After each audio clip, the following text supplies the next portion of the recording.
విశ్వాసానికి కర్త, దాన్ని కొనసాగించు యేసు వైపు చూచుచు మన పరుగును పరిగెత్తాలి. ఒకవేళ వాడి చేతిలో ఇంత రాయి పెట్టామనుకో, తీసుకెళ్ళి రాయి పట్టుకున్న వాడు పరిగెత్తాడా? అందుకే భారం కలిగిన వాళ్ళ జీవితాల్లో ఆధ్యాత్మికంగా క్రీస్తుకు దగ్గరగా చేయబడలేరు. కాబట్టి బైబిల్ అంటుంది, ప్రతి భారాన్ని సులువుగా చుక్కులు పెట్టు పాపాన్ని విడిచిపెట్టాలి.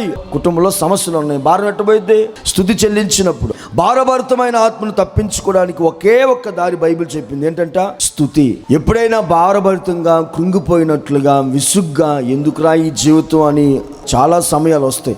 ఆ సమయాల్లో వెంటనే మోకరించండి, బిగ్గరగా దేవుణ్ణి స్తుతించడం నేర్చుకోండి. వెంటనే విజయము ఆ భారభరితమైన ఆత్మ మీద నువ్వు సంపాదిస్తావు. అపోస్తలుడైన పౌలు శీలల గురించి బైబిల్లో రాయబడి ఉంటుంది. పిచ్చకోటుడు కూడా తీసుకెళ్లి లోపల చాలా సార్లు వేశారు. వాళ్ళు ఏం చేశారంట? స్తుతి పాటలు పాడారు. భారంతో నింపబడింది ఇప్పుడు వాళ్ళ ఆత్మ. ఆ దుఃఖము భారము హృదయంలోకి రాకుండా ఉన్నట్లుగా వాళ్ళు ఏం చేశారు? అప్పుడు వారి బంధకాలు తిరిగిపోయాయి.